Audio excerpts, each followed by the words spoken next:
فاكر لما كنت بتفك لعبة وانت صغير وبعد ما بتخلص ما بتعرفش ترجع كل حاجة زي ما كانت؟ اهو دلوقتي في ناس كتير في مجال الميديا باينج بتشغل اعلان زيها زي اي حد، لكن ما يعرفش يفك اللعبة ويركبها تاني ويبريك داون ويشوف اصل اللعبة. هنا بقى هتعرف ازاي تنتقل من مرحلة انك بتاع اعلانات لحريف ميديا باينج. معانا النهاردة احمد حسني وهو ديجيتال دايركتور وخبرة اكتر من 14 سنة في المجال، وسألته اهم الاسئلة اللي محتاجين نسمع ردها منه، وهو انه يعرفنا بنفسه والتايتل بتاعه وسنين الخبرة وشغله ايه بالظبط علشان نفهم اكتر منه، وازاي بقى ميديا باير وبداية تعليمه وتعلم منين وازاي، وايه اكبر التحديات اللي بتواجهه وطريقة شغله لما بيجي يشتغل، والادوات اللي بتساعده في الديجيتال وبيشتغل بيها، وايه هي المصادر اللي بيذاكر منها وبيرجع لها لو عايز يذاكر، وكمان ايه النصايح اللي ممكن يوجهها لأي حد عايز يدخل المجال بشكل عام. مساء الفل يا محمود، ازيك؟ عامل ايه؟ ومبروك على البودكاست الجديد يا ريس. ربنا يوفقك يا رب ان شاء الله وتطلع حاجة جامدة جدا. طيب يا سيدي، انا اسمي احمد حسني اسماعيل. انا دلوقتي ديجيتال دايركتور في ابلكيشن شفاء. تقريبا تقدر تقول ان سنين خبرة حوالي 13 14 سنة حاجة كده، يعني من 2008 تقريبا. انا بعمل ايه بالظبط؟ انا ديجيتال دايركتور، حاجة كده زي الديجيتال مانجر، ديجيتال ماركت مانجر. بس اكبر سيكا، يعني اللي هو مش بس بقى ان احنا بنتكلم على الشانلز والكلام ده، لا احنا اكبر، الموضوع بيبقى اكبر شويه من كده، بحيث ان احنا بقى بنبيلد التيم اصلا من فروم سكراتش. نشوف التيم محتاج ايه، وبناء على البيزنس اللي موجود او البيزنس اللي شغالين عليه، ونبتدي نجيب تيم وندربه بحيث ان هو يطلع بافضل شكل ممكن مناسب للبيزنس اللي هو شغال عليه. ازاي بقيت ميديا باير؟ دي بقى دي قصه لطيفه، يعني هي الصدفه البحته. انا اول ما ابتديت شغل، ما كانش فيه ساعتها غير فيسبوك وجوجل. في الاول انا كنت شغال على جوجل ادسنس. ما كنتش اعرف حاجه عن السوشيال ميديا. لما ابتدت تظهر السوشيال ميديا كنت بتعامل بشكل عادي جدا، اللي هو بننزل بوستات وبتاع، والموضوع ما كانش الطف حاجه. ما كانش فيه بقى لسه التنظيم اللي موجود دلوقتي، او الدراسه اللي بقت موجوده دلوقتي، والتقسيمه اللي موجوده دلوقتي. بداية الإعلانات عموما برضو كانت تجربة، يعني هي جت صدفة كده، اللي هو والله أنا جالي رصيد. فيسبوك كان بيوزع ساعتها، فدخلت أجرب فلقيت الموضوع كان حلو يعني. ابتديت أتعلم إزاي؟ ابتديت أتعلم بالتجربة، يعني حرفيا في الوقت اللي ابتديت فيه ما كانش فيه مصادر كتيرة. كل اللي موجود ساعتها كان كام مدونة كده. وكانوا لسه حتى في بدايتهم، يمكن اشهرهم هو جون لومر.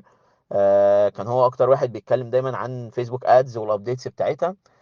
كنت دايما بجرب، يعني كنت دايما ابتدي الاول بالتجربه، وبعد كده اشوف الغلط، وبعد كده اروح ادور ايه الغلط اللي انا عملته. يعني مثلا عملت كامبين انجيجمنت فما جابتش انجيجمنت ليه، فابتدي بقى ادور وابتدي اشوف. اللي ابتديت بقى اتعلم كونتنت، ابتديت اتعلم كوبي رايتنج. ابتديت ابص بقى بشكل اوسع جدا على الدنيا، يعني خدتها بالشقلوب. خدتها الاول ميديا باير، وبعد كده نزلت خدت بقيه الحاجه، او السوشيال ميديا سبيشالست طلع بقى ميديا باير. وهكذا يعني. ويمكن واحده من الطف الحاجات، وحد دايما اللي لما اي حد بيسالني بقول له عليها، بقول له دايما ابتدي الميديا باينج، او ابتدي الجيرني بتاعت الميديا باينج بالسوشيال ميديا. يعني دايما خش ابتدي الاول، حط ايدك في السوشيال ميديا، اتعلم الشانلز، كل شانل بتشتغل ازاي، طبيعه المحتوى بتاعت كل شانل. وبعد كده ابتدي فكر في الاعلانات. يعني الاعلانات دايما بتبقى اخر حاجه، لان بطبيعه الشغل زي ما انت فاهم طبعا، ان احنا دايما بنيجي في الاخر كمعلنين او كناس بتشتغل في الاعلانات. احنا بنيجي بعد كل حاجه ما تخلص، الناس تبتدي تحدد الشانل، وبعد كده يشوفوا الكونتنت بلان، وبعد كده يبتدوا يطلعوا الكونتنت والديزاين، وكله كله كله كل حاجه بتخلص.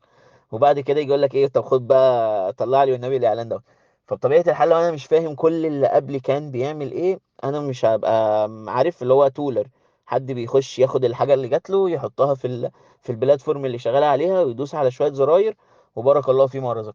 فدايما شايف ان التسلسل مظبوط لاي حد في الميديا باينج، ان هو والله يبتدي ياخدها من اول السوشيال ميديا، يبتدي يشوف السوشيال ميديا بتشتغل ازاي، طبيعه الكونتنت بتاع كل سوشيال ميديا. فبالتالي هو لما حتى يبتدي يطلع الاعلان، يبقى هو فاهم كويس جدا طبيعه الاعلان ده شغاله ليه، او ده مش شغال ليه، ايه العيب في الاعلان اللي مش جايب، او الاعلان اللي جايب ليه. يعني دي من وجهه نظري واحده من اكبر المشاكل اللي بتقابل الميديا باير اليومين دول يعني.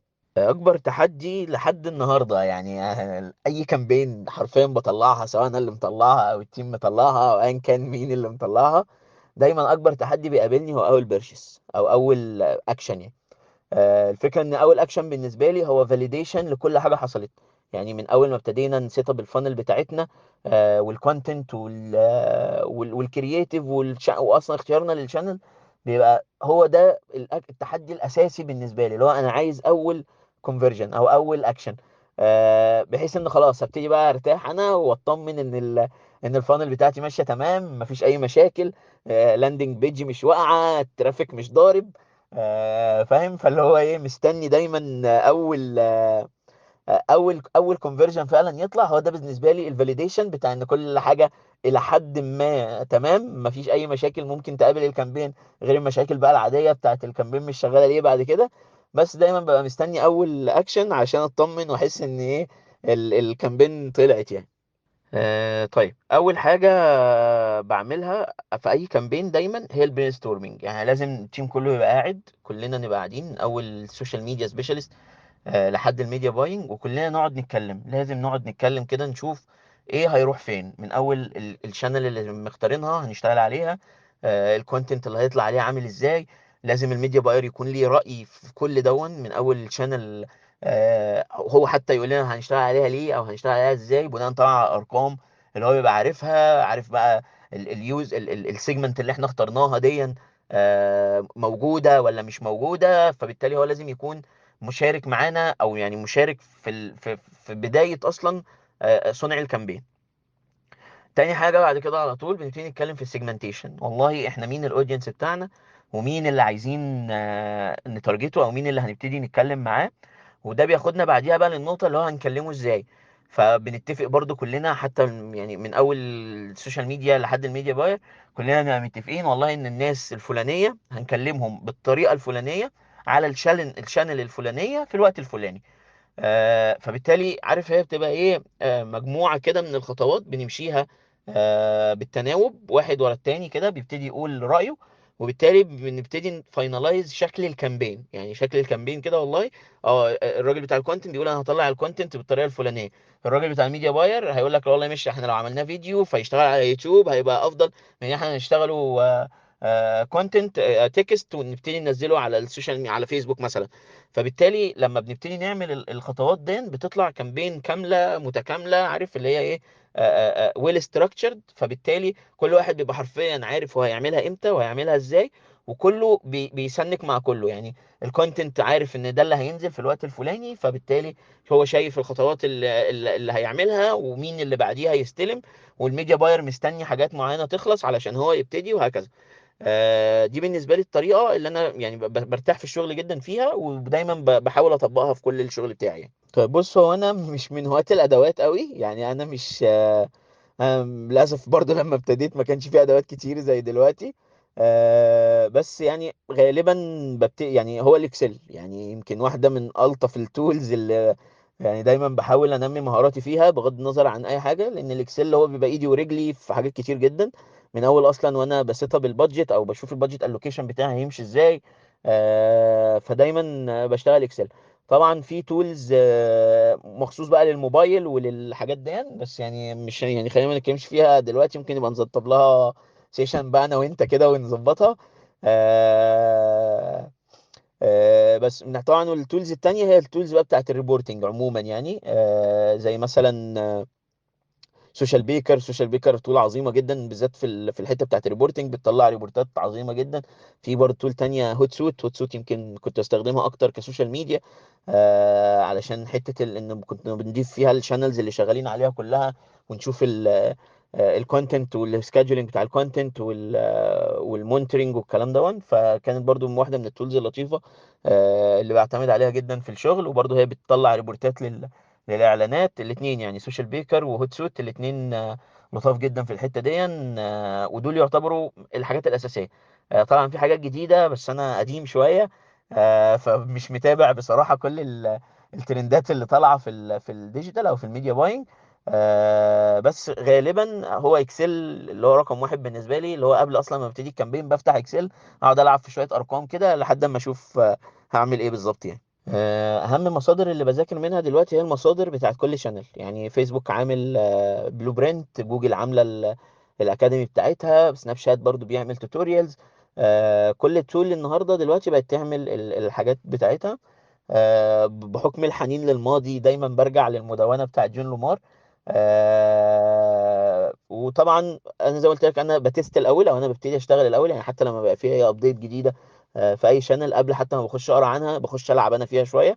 عارف اللي هو زي ما انت بتقول كده، ايه، بوسخ ايدي، بشمر واوسخ ايدي، بحيث ان انا اشوف والله اشوف انا اصلا هستخدمها ازاي الاول، بحيث ان ما بقاش انا واخد عارف معلومات مسبقه، يعني ما يبقاش حد مديني اللي والله التول او الحاجه الجديده دي بتستخدم بالشكل الفلاني، فاللي هو خلاص انا اتربس دماغي وابتدي استخدمها زي ما الناس بتقول يعني.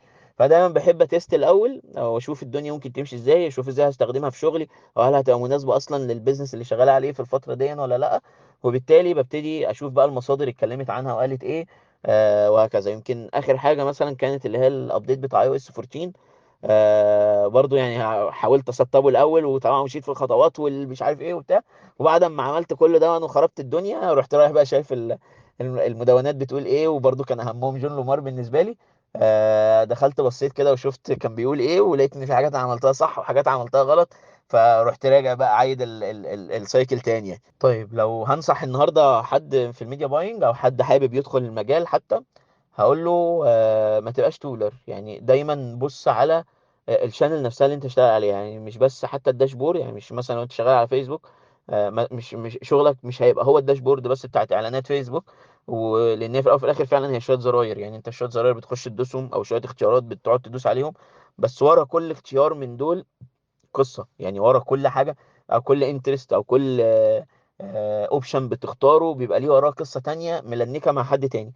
فدايما بص على الموضوع بشكل مختلف. لو انت لسه اول مرة تدخل المجال، خد لفة في الحاجات التانية في السوشيال ميديا، شوف الكونتنت، ابتدي دوس في الحاجات دي شوية حتى لو شوية صغيرين جدا، اعرف القواعد بتاعتهم واعرف الاساسيات اللي بيتكلموا عليها واللي بيبنوا عليها شغلهم، بحيث انت لما تستلم منهم تبقى عارف انت بتستلم ايه، وايه اللي ينفع معاك وايه اللي مناسب ليك. وحتى لما تبقى عندك تغيير او عندك حاجه عايز تقولها او راي حابب تعمله في الشغل بتاعك، تبقى انت فعلا عندك قيمه تقدر تحطها على الشغل اللي جالك. يعني اللي هو مثلا يمكن واحده من اكبر المشاكل اللي هتسمعوها، يعني وانت اكيد سمعتها كده، اللي هو والله الاعلان مش شغال، لا اصل الكونتنت وحش، تروح للراجل بتاع الكونتنت يقول لك لا والله اصل الاعلانات مش حلوه. فبالتالي لما الراجل بتاع الميديا باينج يبقى فاهم كونتنت والكونتنت فاهم ميديا باينج، الاثنين هيعرفوا يشتغلوا مع بعض فيبتدوا يكملوا مع بعض. فدايما نبص على الصورة بشكل أوسع شوية، ما نحشرش نفسينا في الداشبورد اللي احنا شغالين فيها. ده ابتدي العب في الكونتنت، ابتدي غير، ابتدي شوف الدنيا فيها ايه، بحيث انت تبتدي تتعلم الدنيا ماشية ازاي. وبرضه احب اقول لهم او يعني احب انصحهم ان الميديا باينج مش اي كوميرس بس، لا الميديا باينج اكبر من كده بكتير. فابتدي بص كمان على الحاجات اللي بره، يعني ابتدي شوف ايه بره بقى الاي كوميرس، يعني في حاجات تانية كتير جدا جدا جدا بنعملها في الميديا باينج. فبالتالي الموضوع ما بقاش محصور بس في الاي كوميرس. فخد نظرة كده والقي نظرة في الموضوع، هتنبسط، يعني الموضوع ممتع ولطيف. فبالتالي مش هتندم لو عملت كده يعني. اتمنى اكون جاوبت على كل اسئلتك يا محمود، وبالتوفيق ان شاء الله. وشكرا جدا والله ان انت اخترتني كواحد من امسك خبرة في البودكاست بتاعتك. شكرا يا محمود. شكرا يا حسني، وإن شاء الله تكونوا استفدتوا من إجاباته، وانتظروا قريبا خبرات تانية تبقى معانا في مسك حملة.